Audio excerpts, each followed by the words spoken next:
All right, everyone, welcome back to another deep dive with me. And today we're tackling a really um, tough one. Yeah. I mean, this one, we're going to be talking about a guy who pretty much everyone knows, Hmm. cast a pretty long shadow over history. Yeah. We're talking about Adolf Hitler. Right. And, everyone listening has probably heard about him, probably learned about him in school. Yeah. But we're going to be diving deep. Absolutely. And today we're going to be looking at a really fascinating source. It's called Hitler, Examining a Contested Legacy. Okay, interesting. And this source, it's really cool because it doesn't just look at, the usual things everybody knows. Right. The typical. Right. It actually, explores some of the less explored parts of Hitler's, life and his regime. Oh, okay. So, we all know about the horrors of World War II and the Holocaust, but Of course. you're Yeah. ready to kind of examine some of the arguments about Hitler that you might not expect? I'm definitely intrigued. Let's do Okay, it. great. Let's get into it. So, Yeah. before we go too far, I think it's really important to sort of lay the groundwork here and acknowledge those undisputed facts. Absolutely. Hitler was a dictator. Right. He was responsible for just unimaginable suffering. Yes.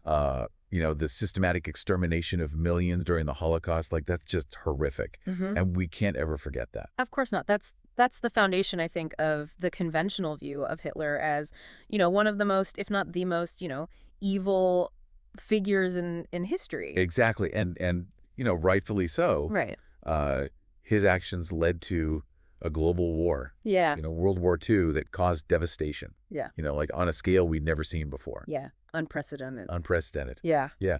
And the consequences of his actions, they continue to this day. They do. They resonate. They resonate, they shape our world. Absolutely. But this is where it gets interesting. Okay. Okay. So the source that we're looking at, Hitler, Examining a Contested Legacy. Right. It brings up this thing called the revisionist perspective. Have you Yeah. heard of this? I have, and it's always a tricky one to navigate. Yeah. Because it's not about excusing Hitler's crimes. Right. It's about looking at other facets of his rule. Exactly. Yeah. And they're not saying he was a good guy. Yeah. They're just saying, hey, let's look at this other stuff too. And one of the big things they focus on are his economic policies.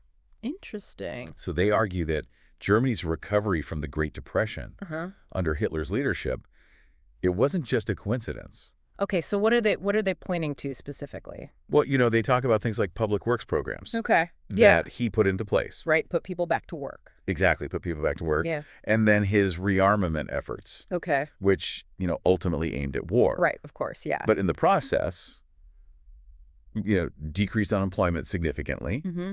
And then they also talk about infrastructure projects like the Autobahn. Oh, the Autobahn. Yeah. Germany's famous highway system. Yeah. It's legendary. It's legendary. Mm. It was massive undertaking, created jobs, Wait. Boosted the economy. boosted the economy. Right. So it's like, wait a minute. Yeah. Are we supposed to give Hitler credit for building roads It's a very while orchestrating genocide? Yeah, it's a tough question, isn't it? It's a tough question. Yeah.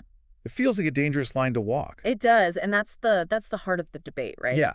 You Yeah. can't deny that these economic improvements occurred under Hitler's rule, Right.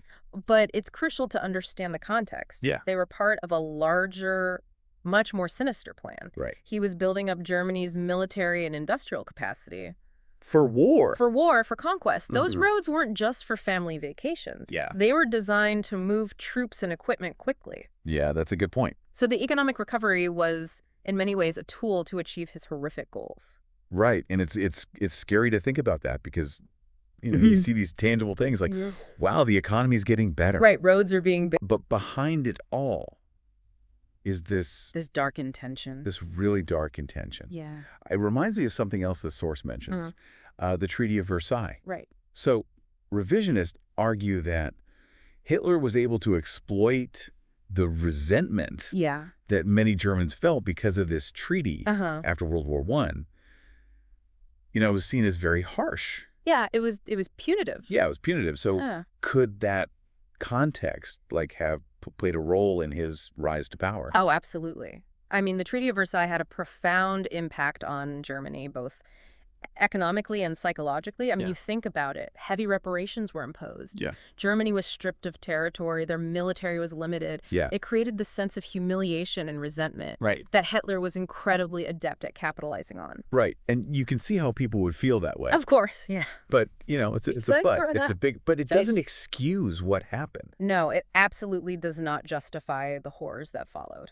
Not at all. So, How do we grapple with this, as people who are trying to learn from history? right.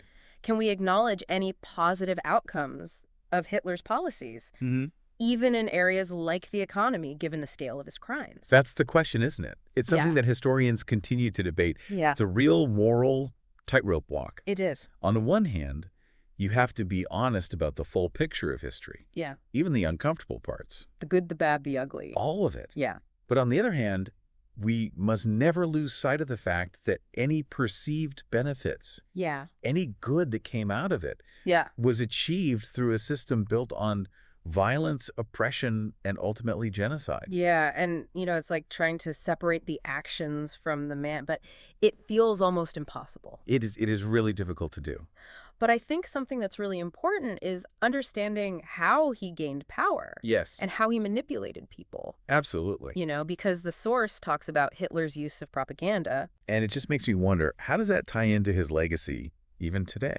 That's a great question. I mean, his propaganda was incredibly effective, and Yeah. and he used it to really demonize his enemies, Mm, create this cult of personality around himself, right. and ultimately convinces millions of people to support his agenda. Yeah. And the really scary thing is the techniques that he used, Mm. using simple emotional language, repeating messages, constantly Yeah. appealing to people's fears and prejudices. These are unfortunately still very relevant today. Oh, absolutely. You see it everywhere. Everywhere. Political campaigns, online misinformation, advertising.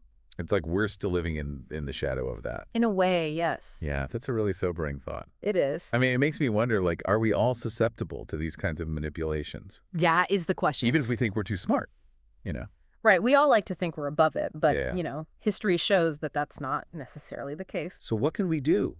What can we do to guard against that? Well, I think for you, the listener, Yeah. the key is to be critical of the information you consume. Okay.